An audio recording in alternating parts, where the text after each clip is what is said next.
Liverpool enquête au Real, Madrid écrit au scandale et Mourinho qui calme la presse, c'est le flash foot du jour. Mais d'abord un peu d'histoire avec le Barça qui continue sa remontée historique. Avec son 29e titre de champion d'Espagne, le Barça continue de réduire l'écart. Les merengues restent leaders historiques avec 36 titres, mais l'écart n'est plus que de 7 sacres. Et quand on regarde l'évolution sur les dernières décennies, la remontée du Barça est spectaculaire. En 1990, le Real dominait largement l'Espagne avec 25 Ligas contre seulement 10 pour le Barça. En 35 saisons, le Barça a donc quasiment effacé un retard énorme qui paraissait impossible à combler à l'époque. A noter que depuis 1990, sur les 36 championnats disputés, le Barça en a remporté 19 contre seulement 11 pour le Real Madrid. Enfin, entre 1961 et 1990, le club catalan n'avait remporté que 2 championnats, celui de 1974 avec Johan Cruyff comme joueur, puis celui de 1985.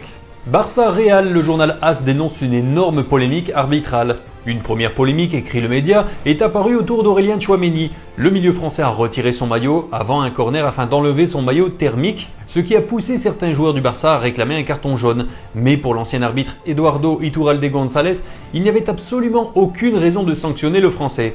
On donne un carton jaune uniquement lorsqu'un joueur enlève son maillot pour célébrer un but, et ce n'était pas le cas. Mais la plus grosse controverse du match est arrivée à la 53e minute de jeu. Dans la surface du Barça, Eric Garcia a touché Jude Bellingham au visage avec le coude sans que l'arbitre ne siffle penalty. Une décision qui provoque déjà une énorme colère côté madrilène. C'est penalty parce qu'il lève le coude, c'est ça le plus important. Il y a un mouvement du coude vers le visage. Il critique aussi directement le VAR qui aurait dû intervenir selon lui.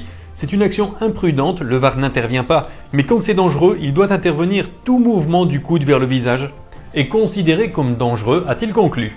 À l'Athletic Bilbao, Nico Williams craque en plein match. Énorme inquiétude à quelques semaines de la Coupe du Monde 2026. Déjà gêné par plusieurs blessures cette saison, il a dû sortir dès la 36e minute de jeu contre Valence après une nouvelle alerte physique. Et sa réaction au moment de quitter le terrain a immédiatement marqué les esprits. Devant les caméras, l'international espagnol répétait avec détresse « Ce n'est pas possible, ce n'est pas possible ». Une scène qui inquiète forcément en Espagne.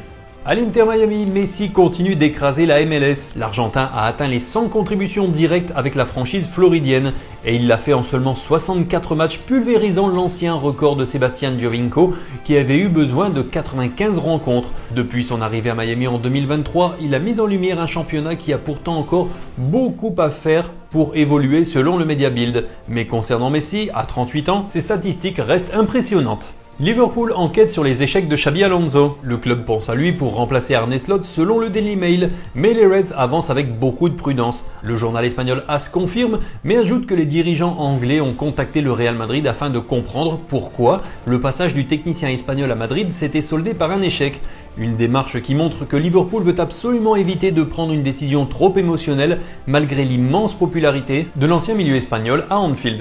Et au Benfica, Mourinho démonte les rumeurs sur le Real Madrid. Il a décidé de répondre frontalement « Je n'ai aucun contact avec le président, ni avec aucun autre dirigeant du Real », a assuré Mourinho. Le Portugais a aussi balayé toutes les spéculations sur ses prétendues exigences. Tous les bruits concernant des exigences, des réunions et tout le reste, ce ne sont que des rumeurs. Enfin, le Special One a rappelé sa ligne de conduite. Sur la fin de saison, je ne parlerai à personne.